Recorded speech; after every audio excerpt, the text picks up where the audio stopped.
Welcome back, everybody, to the Pittsburgh Pirates franchise, where we sit at the top of the NL Central at 15-8. It is not a very large lead above the Cardinals and the Brewers, but it is a lead nonetheless. And the Reds, after threatening for second in the division for the beginning of the year, have now dropped 9 of their last 10 to plummet, somehow still above the Chicago Cubs, who apparently had an even worse start to the year.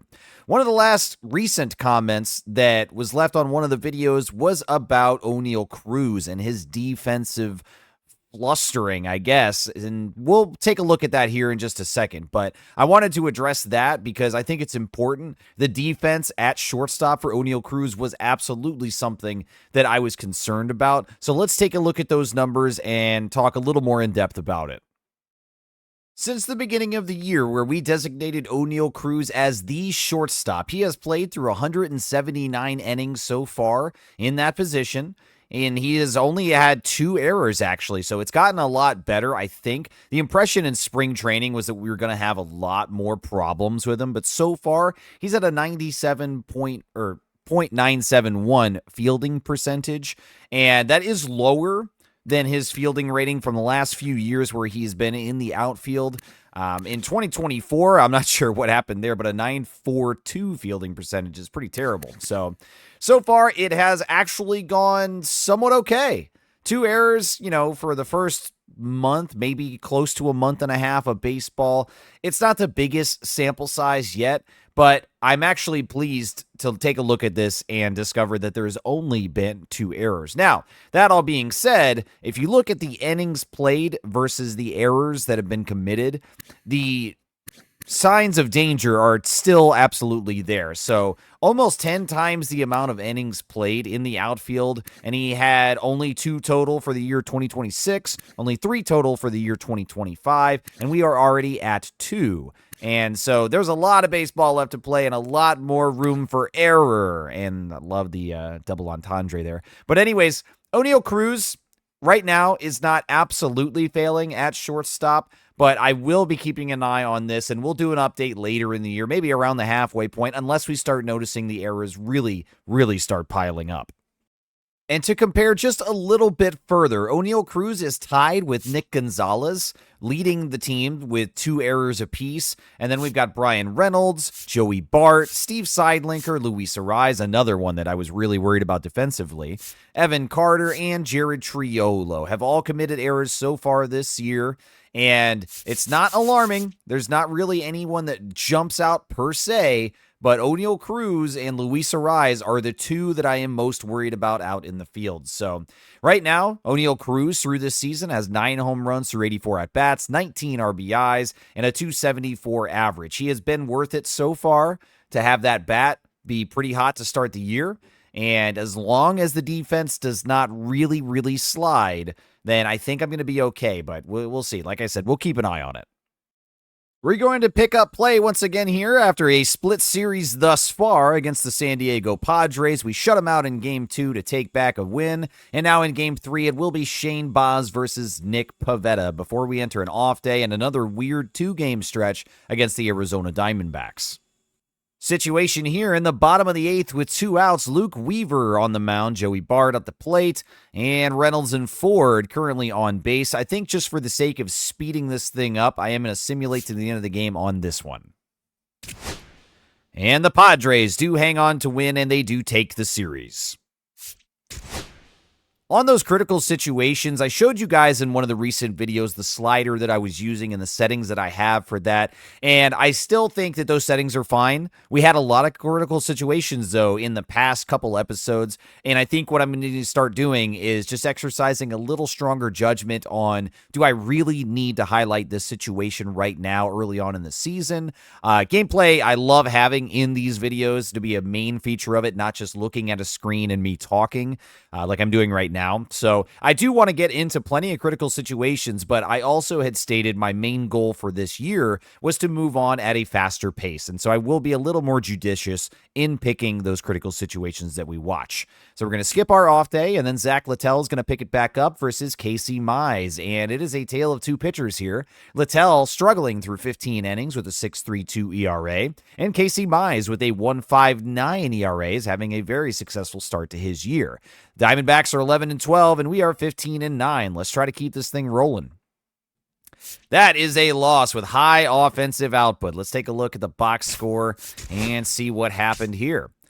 Brian Reynolds went 4 for 4 today, picking up 2 RBIs. Jock Peterson, 2 for 5. Joey Bart, 2 for 5.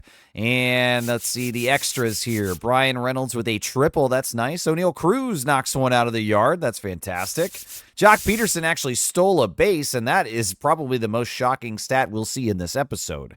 Now, for the pitching side of things, this looks a little bit more messy. We had 7 pitchers total that we put out there on the mound, all just to lose anyways. Zach Littell gets his second loss of the year. He goes 4 innings pitched with 6 hits, 3 earned runs, 2 walks, and 2 strikeouts. So that ERA stays pretty bad up in the 6 territory.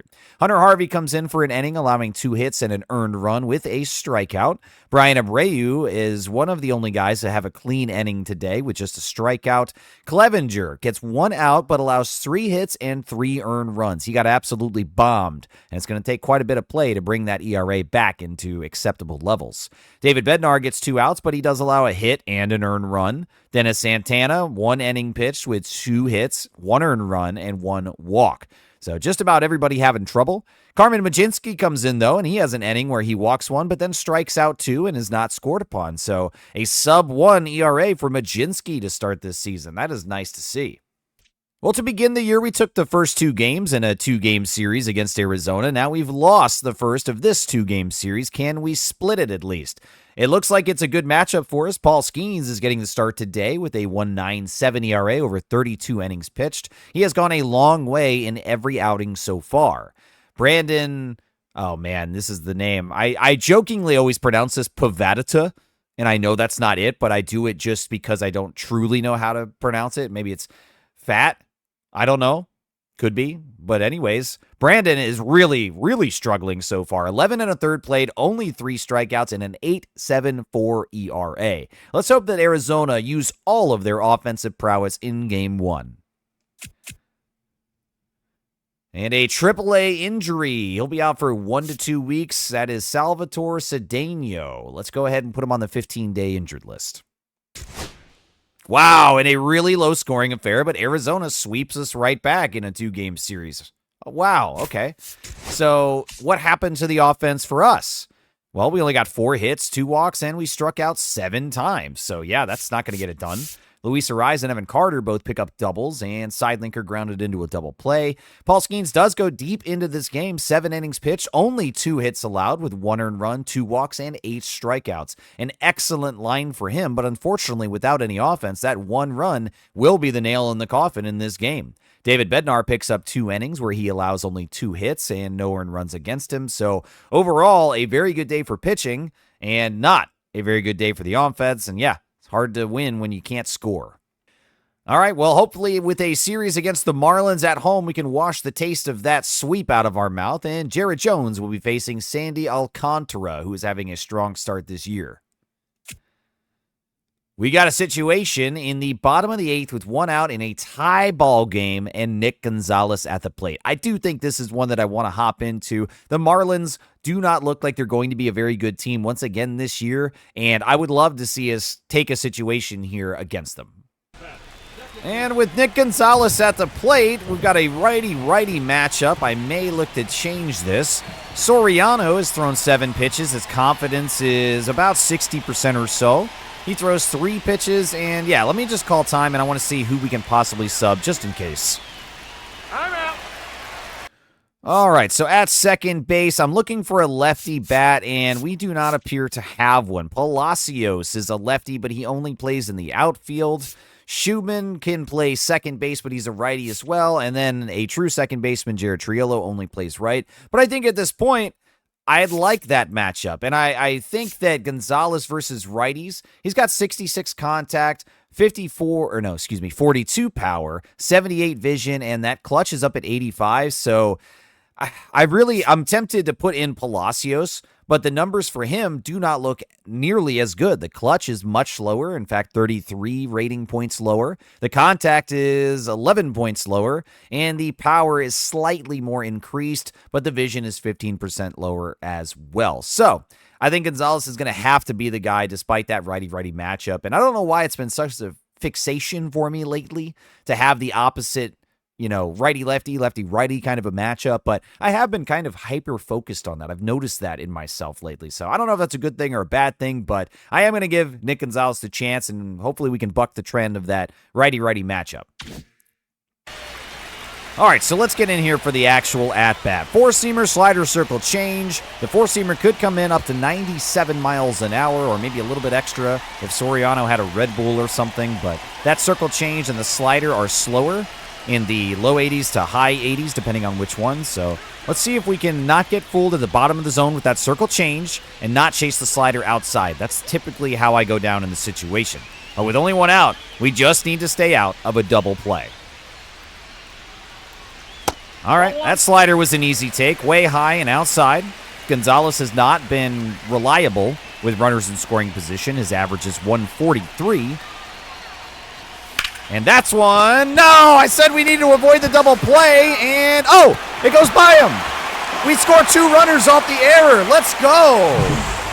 Oh, wow, what a stroke of luck there. Some subpar Miami defense will net us, instead of a double play, it's two runs, runner advances, and now Steve Seidlinker is in with a man in scoring position and a two-run lead with two outs. Let's go ahead and finish this up, and then one other thing that I want to try to do.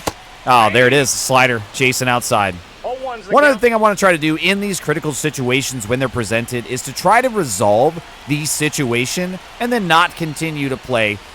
Wow, really fooled me out the timing there. And another guy that wants a Seidlinker autograph. Get in line, bud. But anyways, resolving the situation is usually fairly quick, but what I've tended to do in the last few episodes has been to continue playing to try to resolve the entire game. No, the circle change. Man, kryptonite every time. Just can't do it. But we got the lead. Thanks, Miami. And this is what I mean. At this screen, I have chosen each time to continue playing the game, and I think now that we're out of that situation, I'm going to let them try to just do it themselves. And that's a Pirates victory. Yes. Raise the Jolly Roger. That's another one for the Buccos.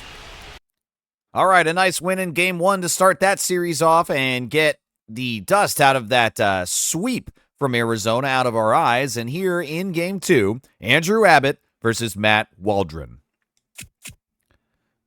And that's a win. Big-time offense today. 9-4 is what carried us through. And I want to just peek real quick. All right, so 2 for 5 for Luis Ariz, 2 for 4 for O'Neal Cruz, 3 for 4 for Evan Carter. Really like that. 3 for 3 for Nick Gonzalez. Wow. And Steve Seidlinker only 1 for 3, but he did take a walk as well. Home runs on the day from Jock Peterson, Evan Carter, and Nick Gonzalez. Doubles from O'Neal Cruz, Gonzalez, and Seidlinker. And O'Neal stole a base as well. That's nice. Andrew Abbott has a quality start, picking up win number 4 after going 6 innings pitched with 8 hits, 3 earned runs, 1 walk, and 4 strikeouts. I'll take that line pretty much every time. Brian Abreu gets hold number 4 after getting 4 outs for us. He did allow a hit and an earned run and a strikeout, but overall, not a bad job. And Dennis Santana actually picks up save number 2. What's he doing there? That should be Holderman. But through an inning and 2/3, he allows a hit and a walk, but nobody scores, and so we do win the game. That's nice. That's 2 games in a series, but we still need to see if we can bring out the brooms, and it will be Shane Baz versus Ricky Tiedemann. And Joey Bart sustained a tricep strain today. He'll be out for a few days. I will keep him active, but I'll go into the lineups and I'll put Harry Ford in there in case. And we drop Game 3, 3-8, as Miami avoids the sweep. All right, so I know this is not sustainable, but Jock Peterson, through 106 at-bats, is averaging .311 with a .368 OBP and a .566 slug rating. He's got 7 home runs. That is awesome. And speaking of home runs, O'Neal Cruz is on an absolute tear so far this year. He's gotten 11 home runs, and we've only played 27 games. If he keeps this up, we are looking at an actual bona fide 40-plus home run season from O'Neal Cruz and a step up to his power like we have never seen before. That could be really, really exciting. So far, through just 27 games, he is halfway already to his career-high season total. A 3-game stretch on the road versus Cincinnati is up next, and they are under 500 at 13-16. Zach Littell takes the mound for us, and I desperately need a better start from him than we've seen lately. Chase Burns for the Reds is having an even worse start to his year. He's got the strikeouts to go with the innings pitched, but that ERA is also looking extremely enticing for our offense and all the home runs that we've been hitting. Let's go ahead and take game one. Just make it easy, guys. Come on. Oh, yeah, 6-1. Clevenger credited with the win, and we saddle Chase Burns with his 4th loss of the year. This matchup should be a good one. It's Paul Skeens versus Hunter Green. And that's a 1-2 loss, a pitcher's duel where Hunter comes out on top. And to decide the clinching game, it will be Jared Jones versus Nick Lodolo, who is also having a great year so far. Wow, Cincinnati might actually have some really good pitching, minus Chase Burns. Critical situation. Bottom of the 10th, nobody out, and Colin Holderman on the mound. You know I got to see this one. And it will be Reese Hines at the plate. 7, 8, and 9 due up here in the bottom of the 10th as we seek to stave off the Cincinnati Reds. We begin with a pop-up into center field for O'Neal Cruz. Why is he back in center field? And Gonzalez is playing shortstop, so this is a mess already defensively. It's not where I want Cruz, but we get the out. Matt McLean will come in next, and we'll try that cutter low and inside again. It's my favorite pitch with Colin Holderman. This one is fouled up high into the right field territory. And let's try a sinker now instead. That one's inside, called for a strike after McLean could not hold up, and it's time to sweep it low and away. And that's a pretty good one, but McLean gets a piece of it. The 0-2 on McLean. Let's do a cutter low and away. And that goes high instead, and high indeed as it flies out into right one more time. All right, let's try that cutter high and away. How about that? It's just away, and it's just ball one. All right, let's try that sinker low and inside again. Oh, no. Triolo can't get that. Sawinski is going to try the throw home, but I don't think that's getting there. No. The Reds have tied the game. It's 2-2 now. And Holderman's job now becomes a lot more difficult. Good cutter low and inside to Noel V. Marte. He's only averaging 200 this year, so not the most intimidating batter to face right now, and a double play could get us out of it in just a single pitch. And that's hit to Reynolds and left. It will not be the double play, but that's a nice line drive out. 2 down. And Cedric Mullins, one of my favorite former Orioles, is at the plate now for the Cincinnati Reds. My wife would be thrilled as she really likes Cedric Mullins, and Cincinnati is one of her favorite teams. Mullins will lift that high into the left field territory. 1-1. Let's try the sinker outside again. And he lifts that one this time to the opposite, to the right side. And I want to try to cut her high and away. This will be a little weird. We got it! Yes! Thank you, Holderman. And now we got to hope that the boys can battle back and take this game into deep extras. I will let them simulate it and see what happens. And it's another situation. Top of the 11th with 2 outs. Max Schumann at the plate versus James Brubaker. I will go ahead and continue simulating. I want to see if they can do it themselves. Yeah, it's a Pirates victory. Schumann hit a 3 RBI home run. Nice. Wow, way to go, Schumann. That's really cool to see. And to continue the road trip, we now move on to Chicago, and the Cubs are 14-18 to start this year, and after taking 2 series in a row, Miami and Cincinnati respectively, we are on a little bit of a momentum boost, and I'd like to see Andrew Abbott pick up another win. He's got 4 of them so far. Ben Brown for Chicago has not had his first win yet this year. So I want win number 20. Let's go after it. Nope, that is a loss, 4-7.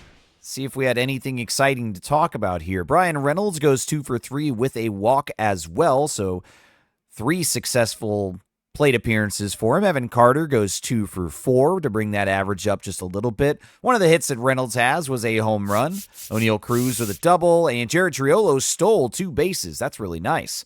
Andrew Abbott nearly makes the quality start stats, I guess, that are required for that, but not quite. He goes 5 2/3, allowing 8 hits, 4 earned runs, 3 walks, and striking out only 1. All the relievers that came in after him also gave up an earned run in various ways, and Brian Abreu notably walking 3 batters in the inning that he pitched. So that one's a little scary. Clevenger's ERA still very high, and I'm just kind of waiting for that to take the turn back down into familiar territory, but so far, it's not happening.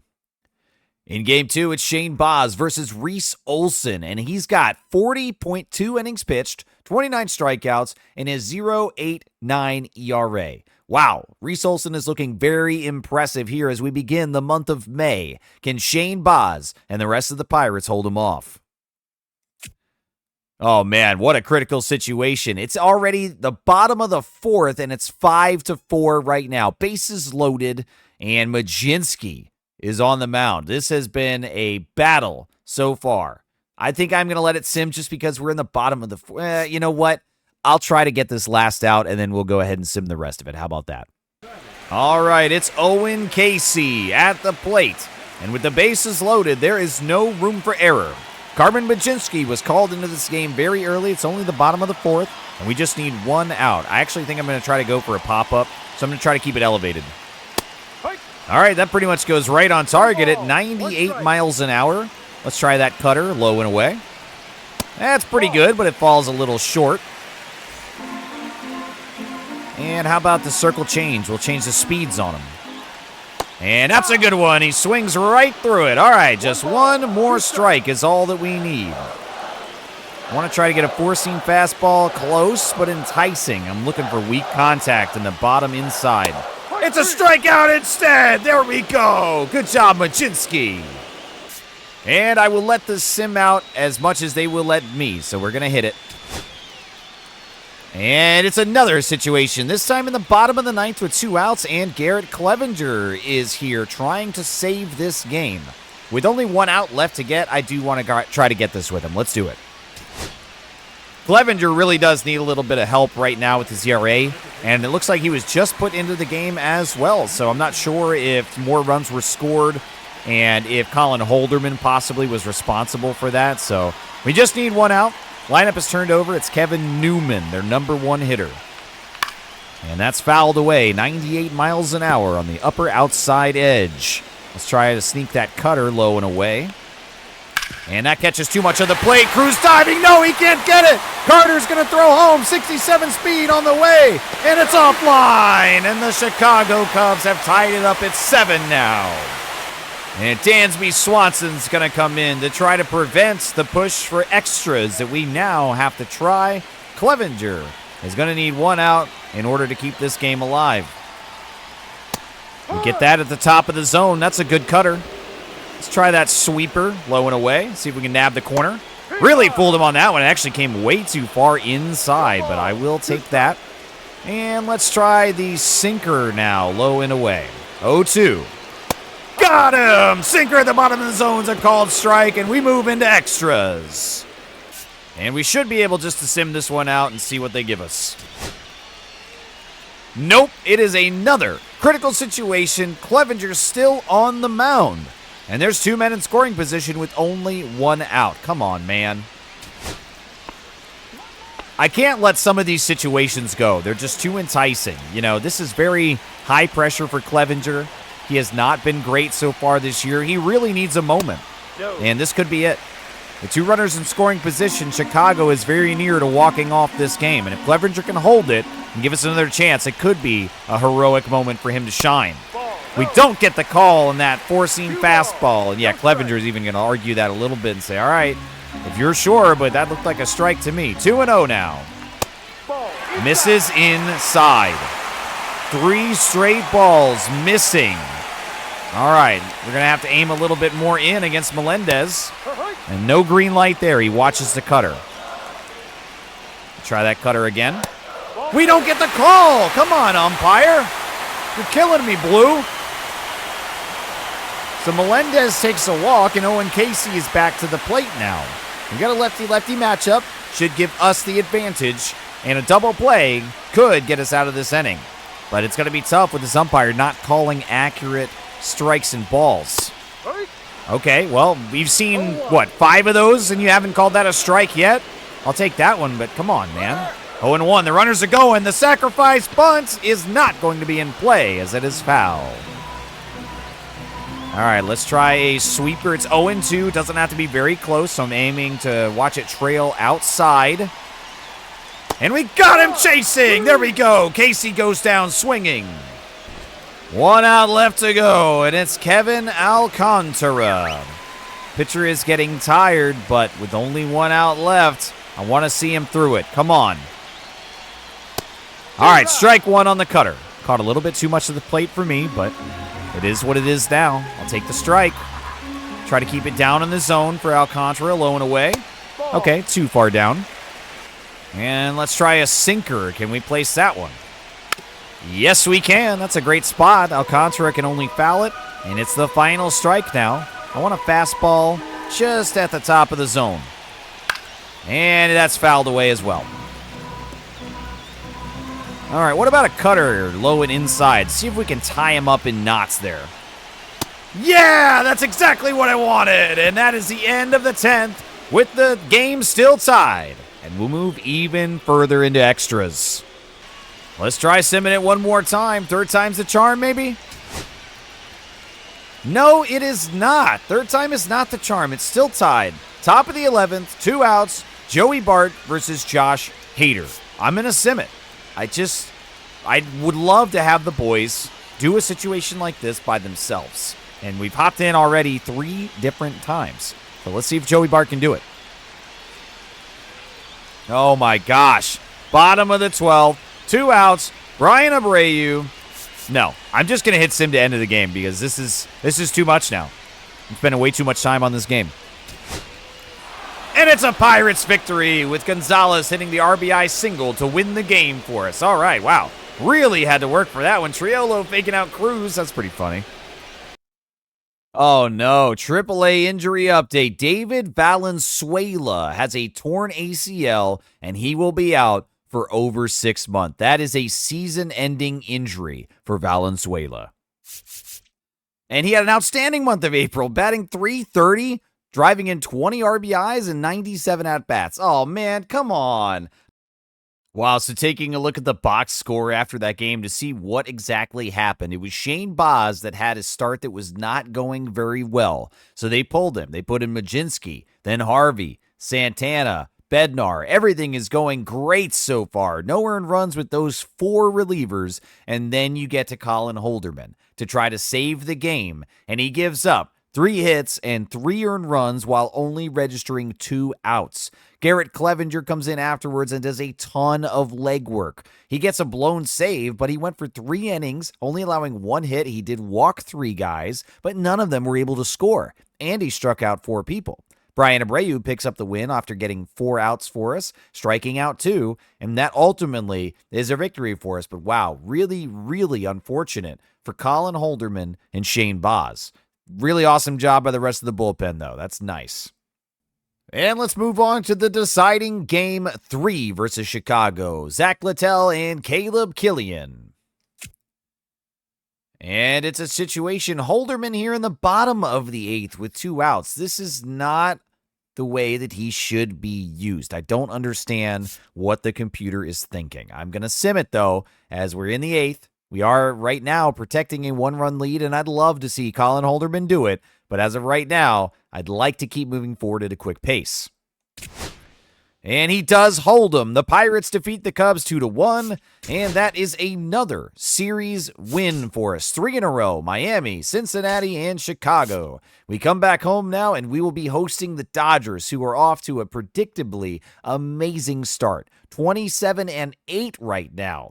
They have played 35 games and have yet to crack double digits in the loss column. It will be Paul Skeens versus Shohei Ohtani, a match for the ages, and I imagine if we're going to get a critical situation in just about any game, it's probably going to be this one, so let's sim it and see if we do. Oh, Paul Skeens sustained bruised ribs during today's games. He will be out for a few days. Okay, so that's not bad. We'll keep him active. He should be good to go by his next start. And it's a 3-7 loss. Hopefully he didn't get hit or anything like that. I don't know. Taking a look at the box score, it was the top half of the lineup that did anything, really. Brian Reynolds going 2 for 3 with a walk, again increasing his OBP and OPS. That's an awesome day at the plate for him. Schumann, Arise, Jock Peterson, and Joey Bart all join him and get a single hit themselves. We had 3 walks total, and we only struck out 3 times, but 3 of those were from Steve Seidlinkers. So, yeah, welcome to the big show, man. Against Shohei Ohtani, that's what's going to happen sometimes. Brian Reynolds and Max Schumann got triples, so that's pretty cool. And 2 errors on the field, Seidlinker and Triolo. Paul Skeens, oh yeah, it was very early in the game, no wonder.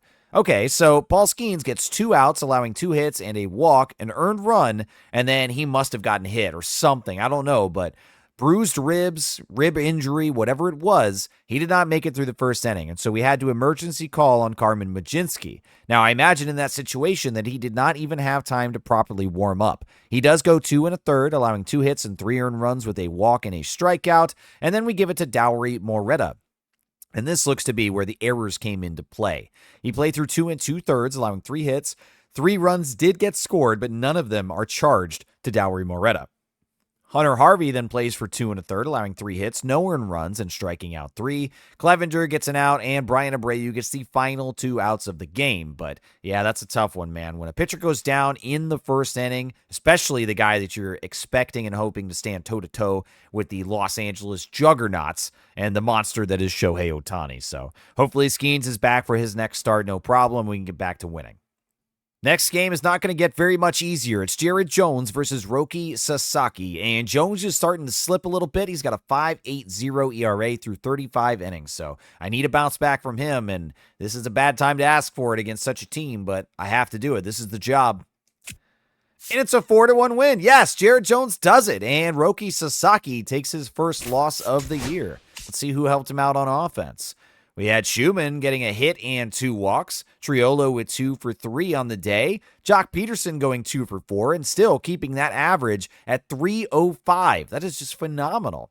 I expected Peterson to have like a 220 average and only be good against right-handed pitchers, But right now, Jock Peterson has been crushing the ball, and he's got the highest average out of everybody on this screen.